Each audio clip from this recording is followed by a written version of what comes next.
Hi friends, welcome to living a rainbow. This is your Shreni ಬೀಬು from ಕೋರ್ಗ್. ಎಲ್ಲರೂ ಹೇಗಿದ್ದೀರಾ? Hope ಚೆನ್ನಾಗಿದ್ದೀರಾ ಅಂದ್ಕೊಳ್ತಿದ್ದೀನಿ. ನಾನಂತೂ ಸಖತ್ತಾಗಿದ್ದೀನಿ. ಫ್ರೆಂಡ್ಸ್, ಒಂದು ಫಂಕ್ಷನ್ ಬಂತು ಅಂತ ಹೇಳಿದರೆ ನಾವು ಹೇಗೆಲ್ಲ ತಯಾರಿ ಮಾಡ್ಕೋಬೇಕಲ್ವ ಲೇಡೀಸು. ಸ್ಯಾರಿನ ತಗೋಬೇಕು, ಅದಕ್ಕೆ ಫ್ಲೀಟ್ ಹಾಕಬೇಕು, ಐರನ್ ಹಾಕಬೇಕು. ಅಪ್ಪ ಎಷ್ಟು ಕಷ್ಟ ನೋಡಿ. ಅದೇ ಜೆಂಟ್ಸಿಗೆ ಏನಿಲ್ಲ, ಒಂದು ಶರ್ಟು ಒಂದು ಪ್ಯಾಂಟ್ ಹಾಕೊಂಡು ಹೋಗೋದು, ಅದನ್ನು ನಾವೇ ಐರನ್ ಮಾಡಿ ಕೊಡಬೇಕು. ಫ್ರೆಂಡ್ಸ್ ನೋಡಿ, ಬಂದು ಈ ಸ್ಯಾರಿ ನಾನು ಮೀಶೋದಿಂದ ತೆಗೆದಿರೋದು. ಜಸ್ಟ್ 800 ಸಮಥಿಂಗ್ ಏನೋ ಇದೆ. ಸ್ಯಾರಿ ಅಂತೂ ತುಂಬ ಗ್ರ್ಯಾಂಡ್ ಲುಕ್ಕು ಕೊಡುತ್ತೆ ಫ್ರೆಂಡ್ಸ್. ನೋಡಿ, ನಾನು ಡಿಸ್ಕ್ರಿಪ್ಷನಲ್ಲಿ ಹಾಕಿರ್ತೀನಿ ಲಿಂಕ್. ಬಂದು ಒಂದು ಕ್ರೀಮ್ ಕಲರ್ಗೆ ಒಂದು ಪಿಂಕ್ ಕಲರ್ ಬಾರ್ಡ್ರ್ ಆಗಿ ತುಂಬ ಚೆನ್ನಾಗಿದೆ ಸ್ಯಾರಿ ಮಾತ್ರ. ನೋಡಿ, ನಾನು ರೆಡಿಯಾಗಿದ್ದೀನಿ. ನೋಡಿ ಎಷ್ಟು ಗ್ರ್ಯಾಂಡ್ ಲುಕ್ಕು ಕೊಡ್ತಾ ಇದೆ ಅಂತ ಹೇಳಿದರೆ, ತುಂಬ ಗ್ರ್ಯಾಂಡಾಗಿ ಶೈನಿಂಗ್ ಆಗಿದೆ ಫ್ರೆಂಡ್ಸ್. ಚೆನ್ನಾಗಿದೆ, ತುಂಬ ಗ್ರ್ಯಾಂಡ್ ಆಗಿರೋದ್ರಿಂದ ನಾನು ಚೈನ್ ಅಂತೂ ತುಂಬ ಸಿಂಪಲ್ಲಾಗಿ ಒಂದೇ ಒಂದು ನೆಕ್ಲೆಸ್ ಹಾಕ್ಕೊಂಡಿದ್ದೀನಿ. ಅದೇ ಥರ ಇಯರಿಂಗ್ಸ್ ಬಂದು ಪಿಂಕ್ ಕಲರ್ ನೋಡಿ ಮ್ಯಾಚ್ ಮಾಡ್ಕೊಂಡಿದ್ದೀನಿ. ನೋಡಿ ಫ್ರೆಂಡ್ಸ್, ಈ ಬ್ಯಾಗ್ ಬಂದು ನಾನು ಮೀಶೋದಿಂದನೇ ತೆಗೆದಿರೋದು. ಜಸ್ಟ್ 200 ಒಳಗೇ ಇದೆ. ನಾನು ಲಿಂಕ್ ಡಿಸ್ಕ್ರಿಪ್ಷನಲ್ಲಿ ಹಾಕಿರ್ತೀನಿ. ನೋಡಿ, ಗ್ರ್ಯಾಂಡ್ ಲುಕ್ಕು ಕೊಡುತ್ತೆ.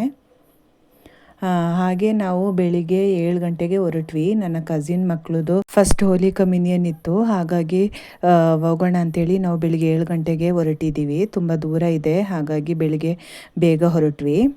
ಫ್ರೆಂಡ್ಸ್, ನಾವು ಎಲ್ಲಿಗಾದರೂ ಹೋಗಬೇಕಾದ್ರೆ ಏನೆಲ್ಲ ನಿರೀಕ್ಷೆಗಳನ್ನ ಇಟ್ಕೊಂಡು ಹೋಗಿರ್ತೀವಲ್ವ, ಅದು ನಾವು ಫ್ಯಾಮಿಲಿ ಫಂಕ್ಷನ್ಗೆ ಹೊರಟ್ರಂತೂ ಯಾರ್ಯಾರು ಬರ್ತಾರೆ, ಯಾರನ್ನೆಲ್ಲ ನಾವು ನೋಡ್ಬೋದು, ಏನೆಲ್ಲ ಮಾತಾಡ್ಬೋದು, ಏನೆಲ್ಲ ನಿರೀಕ್ಷೆಗಳಲ್ವ ಫ್ರೆಂಡ್ಸ್ ನಮಗೆ.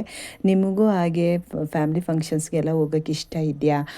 ಇಷ್ಟ ಇದ್ದರೆ ಪ್ಲೀಸ್ ಕಮೆಂಟ್ಸ್ ಹಾಕಿ ಫ್ರೆಂಡ್ಸ್. ನಾವು ಬೆಳಿಗ್ಗೆ 7 ಗಂಟೆಗೆ ಹೊರಟಿದ್ರಿಂದ ನಾವು ಬ್ರೇಕ್ಫಾಸ್ಟ್ ಏನು ಮಾಡಿರಲಿಲ್ಲ. ಹೋಗೋ ದಾರಿಲಿ ನಾವು ಬ್ರೇಕ್ಫಾಸ್ಟ್ ಮಾಡ್ಕೊಂಡ್ವಿ. ಇದು ವಿರಾಜ್ಪೇಟೆಯಲ್ಲಿ ಬಂದು ಫೇಮಸ್ ವೆಜ್ ಹೋಟೆಲ್, ತುಂಬ ಚೆನ್ನಾಗಿದೆ.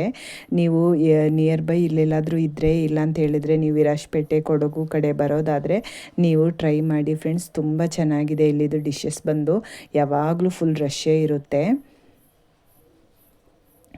ನಾವೀಗ ಬ್ರೇಕ್ಫಾಸ್ಟ್ ಎಲ್ಲ ಮಾಡಿ ಹೊರಟ್ವಿ. ಅಲ್ಲಿ ಬಂದು 10 ಗಂಟೆಗೆ ನಮಗೆ ಚರ್ಚಲ್ಲಿ ಪೂಜೆ ಇತ್ತು. ಹಾಗಾಗಿ ಅಲ್ಲಿಗೆ ಅಷ್ಟು ಬೇಗ ತಲುಪಬೇಕಲ್ಲ ಅಂತ ಹೇಳ್ಬಿಟ್ಟು ನಾವೀಗ ಹೊರಟಿದ್ದೀವಿ.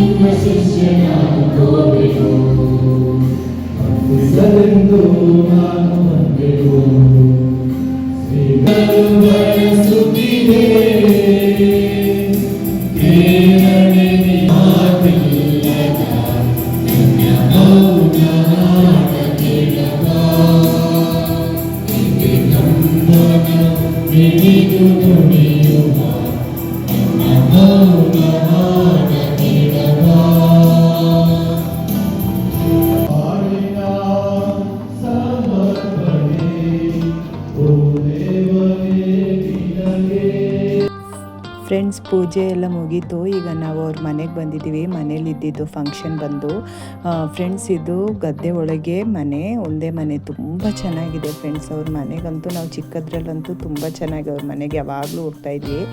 ಗದ್ದೆಯಲ್ಲಿ ಮನೆ ಆಗಿದ್ದರಿಂದ ನಮಗೆ ಗದ್ದೆಯಲ್ಲಿ ಆಟಾಡೋದು, ತೋಟದಲ್ಲಿ ಆಟಾಡೋದೆಲ್ಲ ತುಂಬ ಚೆನ್ನಾಗಿ ಇಷ್ಟ ಅಲ್ವಾ. ಹಾಗಾಗಿ ನಾವು ಆಗಾಗ ಹೋಗ್ತಾಯಿದ್ವಿ ನಮ್ಮ ದೊಡ್ಡಪ್ಪನ ಮನೆಗೆ. ಇದೇ ಅವ್ರ ಮಕ್ಕಳು ಬಂದು ಇಬ್ಬರು ಫಸ್ಟ್ ಹೋಲಿ ಕಮ್ಯುನಿಯನ್ ಪಡ್ತವರು.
ಫ್ರೆಂಡ್ಸ್ ಬಂದು ಚರ್ಚಲ್ಲಿ ಲೇಟಾಗಿದ್ದರಿಂದ ಮನೆಗೆ ಬರೋಷ್ಟಿಗೆ 1-1:30 ಗಂಟೆ ಆಗಿತ್ತು.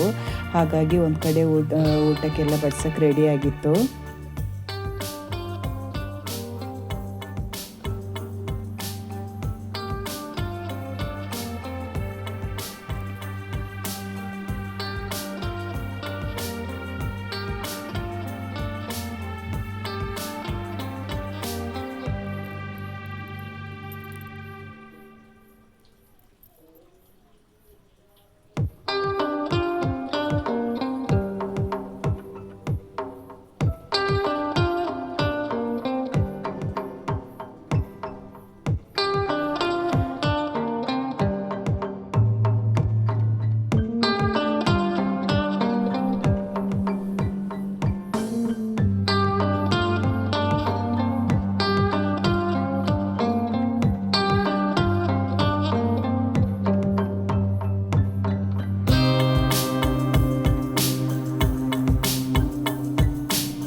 ಫ್ರೆಂಡ್ಸ್, ನನಗೆ ರಿಟರ್ನ್ ಹೋಗೋ ಟೈಮ್ ಆಯಿತು. ಈಗ ಹೋಗಲೇಬೇಕಲ್ವಾ ಫ್ರೆಂಡ್ಸ್. ನೀವಾದ್ರೂ ಯಾವುದೇ ಫ್ಯಾಮಿಲಿ ಫಂಕ್ಷನ್ಸ್ ಇದ್ರೂ ಮಿಸ್ ಮಾಡ್ಕೊಳ್ಳದೆ ಹೋಗಬೇಕು ಫ್ರೆಂಡ್ಸ್. ಯಾಕೆಂತ ಹೇಳಿದರೆ ನಾವು ಇವತ್ತಿರ್ತೀವೋ ನಾಳೆ ಇರ್ತೀವೋ ಏನೂ ಹೇಳೋಕ್ಕಾಗೋದಿಲ್ಲ. ಆದಷ್ಟು ಟೈಮ್ ನಾವೆಲ್ಲರ ಜೊತೆ ಜಾಲಿಯಾಗಿ ಖುಷಿಯಾಗಿರೋಕ್ಕೆ ಟ್ರೈ ಮಾಡೋಣ ಫ್ರೆಂಡ್ಸ್. ಅದೇ ಥರ ನಿಮಗೆ ಈ ವಿಡಿಯೋ ಇಷ್ಟ ಆಗಿದ್ದರೆ ಲೈಕ್ ಮಾಡಿ, ಶೇರ್ ಮಾಡಿ, ಅದೇ ಥರ ಕಮೆಂಟ್ಸ್ ಮಾಡಿ ಫ್ರೆಂಡ್ಸ್. ಸಬ್ಸ್ಕ್ರೈಬ್ ಅಂತೂ ಮಾಡೋದು ಮರೀಲೇಬೇಡಿ, ಓಕೆನಾ? ಸಬ್ಸ್ಕ್ರೈಬ್ ಮಾಡಿ, ಪಕ್ಕದಲ್ಲಿರೋ ಆಲ್ ಬಟನ್ನ ಕ್ಲಿಕ್ ಮಾಡಿ, ಆಲ್ನ ಪ್ರೆಸ್ ಮಾಡಿ. Okay, thank you. Bye bye, take care.